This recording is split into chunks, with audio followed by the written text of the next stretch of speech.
Okay, so this week I've got the absolute pleasure to introduce a friend and a club running member to Runners Question Time. So this week I'd like to introduce Cameron from Trail Running Wales.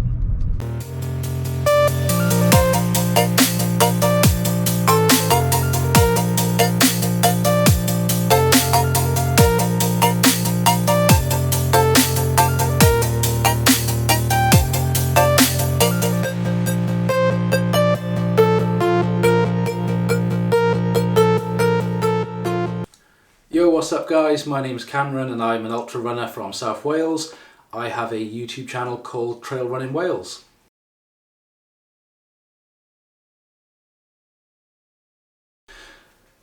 Right, so I started running about 5 or 6 years ago. This was roughly the time my first daughter was born, and like most people I wanted to be that guy who was kind of fit and healthy and could go out and run and ride a bike and play with my daughter when she grew up, and I didn't want to be that unfit slob. So that was the main catalyst. I started out with Couch the 5k, and then over the years progressed doing half marathons and then ultra marathons.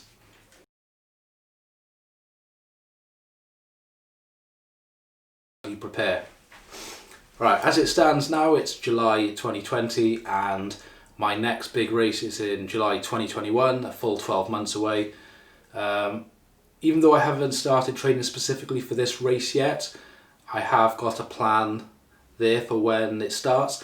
So I will most likely start training specifically for this race maybe January or February, and that'll start by upping my distance and adding in slightly more specific training, hills, and trying to work on some faster running, etc.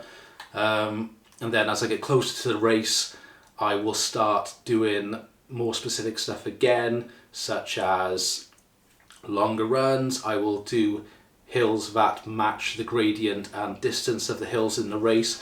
So further out from the race, 6 months away, it's just kind of general running, building up those building that base to start with, and then as you get closer and closer to the race I tend to dial it in and get more specific to that actual race. Between now and January I will most likely be concentrating on strength work and getting some fitness back after my recent injury. So lots of stuff in the gym, lots of squatting, lots of deadlifting, and then probably on the bike and starting running again pretty soon with any luck.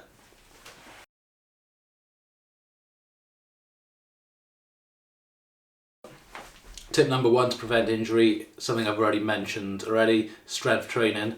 It's a big part of my routine. It should be a part of every runner's. It's something that when I first started running people mentioned and I kind of went yeah, strength training, I'll do that. I didn't really do it, and it's kind of led to different injuries, and since I've been doing my strength training those little injuries have been few and far between. So that is something that I feel is really important to every runner. Alright, tip number two, listen to your body. If you are about to go out for a run and something is sore or aching from the previous day's workout, or you're not quite feeling right, if something doesn't feel right about this run, skip it, or maybe do a recovery run. Don't go out there and push yourself if your body isn't right for it. But the same can be again said if you've got an easy run planned for this today and you're really feeling up for it, maybe push yourself a bit further on this run. But yeah, listen to your body. Tip number three is recover. So, and I mean that between sessions. So if you've got 4 or 5 running sessions a week, make sure you've got full days off in that week. Make sure you've got at least one full day off.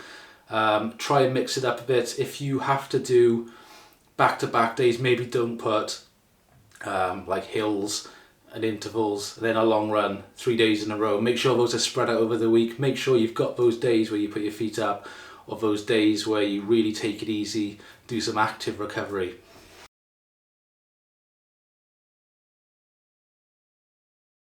It all depends. So for example, if I've done a very intense workout, so hill repeats or a long run or intervals or maybe a really big gym session, first thing I'll do is get a recovery shake. I usually have that in the form of some sort of recovery protein shake, and I make it into a smoothie. It's usually really good to get carbs and protein in you straight after a workout in that kind of 30 to 45 minute window. Beyond that,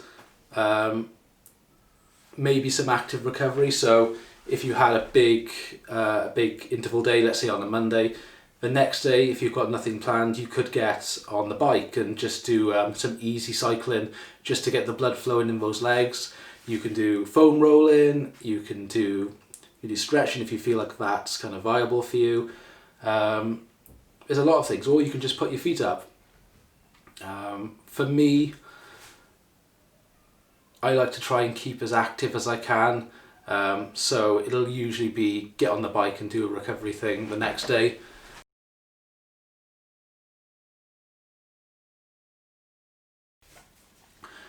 Right, this one's a really tricky one because a lot of the time I don't feel motivated, but I hear other people tell me that they look at me and they see someone who's really motivated. Because, for example, now my race is in a year's time and I've got to come back from an injury, which is a pretty bad one. So I've had to focus for the last 2 or 3 months on cutting out running and cycling completely and just focusing on very specific strength training exercises. For running as well, it is really tricky to stay motivated, but having a goal is always the big motivator really. So pick yourself a race. It doesn't matter if it's your first 5k or your first ultra or some insane distance ultra. Just pick something that is a challenge for you, but you will love. So when I was picking the ultras I wanted to do, there are so many choices, but to train for 6 months solid and to train, 3, 4, 5, 6 hour long runs and doing, 6 days a week of training, you really have to have something you want to do. So search for that race, whether it's, like I said, it's your first 10k, find a race that really appeals to you, sign up for it, make sure it's ample distance away from today so you can put in a decent solid training block and just keep working towards it. And something I found is, before you get to that race, so if it's your first 10k, you're 2 weeks out, book your next race. Don't do that race and then wait. Make sure you have your next one booked. Keep going, always have something to train for.